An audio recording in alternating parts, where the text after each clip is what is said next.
time for another easy and interesting DIY project this morning with Andrew Donkin, our builder's DIY expert. This project this morning, a floating pot plant rack, which will really suit the inside of your house perfectly. And based on what I see in front of me, Andrew, it doesn't look too difficult at all. Ewan, that's right. It's simple, easy. We're starting off, we're making a floating pot rack, which is going to be actually sitting away from the wall. We've got some spaces there. It starts off with your cutting list. You send it down to Builder's Warehouse. They'll cut it all to size for you. You'll also need mirror hooks and screws, timber offcuts, a tape measure and pot plants, as well as a drill. And we've got these funky brackets. Now these are basically standard gutter pipe, downpipe brackets. And we're going to use these to hold our pots. Very interesting, I love it. So where are we going to kick off? Right, we're going to start off with our timber, and we need to make these spaces to keep it away from the edge of the wall. Now that should be around about 30 millimeters down, and it's halfway through in the center of those two spaces. Perfect. You are now going to drill through those holes and go all the way through.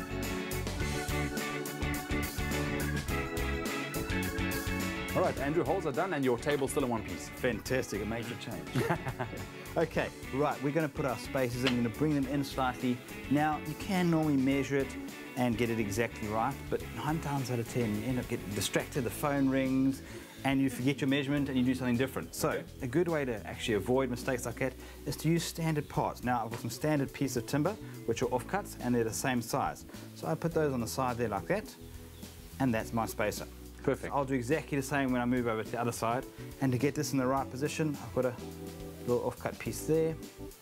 That's exactly how I want it to sit. So now I'm going to hold that down while you're going to screw in the top. Once equally spaced, use an electric drill and 40mm screws to fasten the back plate. Also position the mirror hooks on the top edge of the struts and fasten. Find complete instructions on Expresso's website. Right, we're nearly there. What we're going to do now, we'll flip this guy over. Okay. And we need to mount our brackets into position. These guys, so pretty much something like that. Yeah, slightly. Depending on the pot size you're going to use, you might want to bring it up and down or whatever.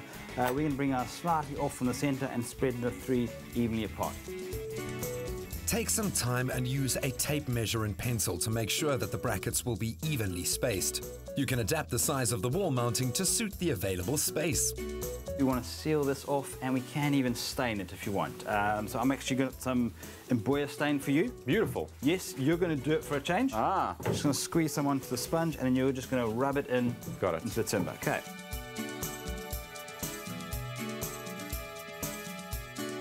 You're doing a fantastic job, but we're not going to wait all day for you to finish. But that's it. Now you can actually basically go all the way around. You can do a couple of coats if you want, just depending on what the final colour is that you want. Okay. Once that is dry, put another couple of coats of wood sealer to seal it, and let that dry, and then we can mount our brackets.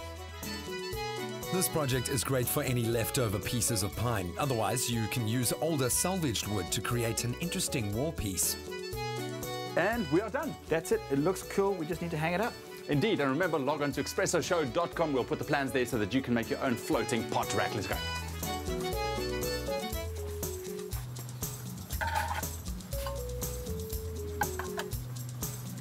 Beautiful. Very nice. Good. Love it. Let's see the main steps again. Position the 2 back struts evenly using timber offcuts, then fasten them to the back plate. Remember to add a mirror hook on each.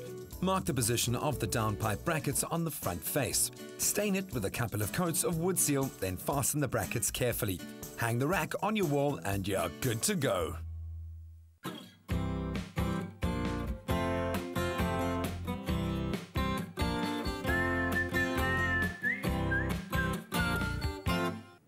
Well, you might have some of those offcuts lying around. You can get the rest of your supplies at Builders, and we'll help you on your way, putting you in the chance, or giving you the chance, rather, to win a 250 Rand voucher courtesy of Builders. All you have to do is SMS the keyword Builders to 33728.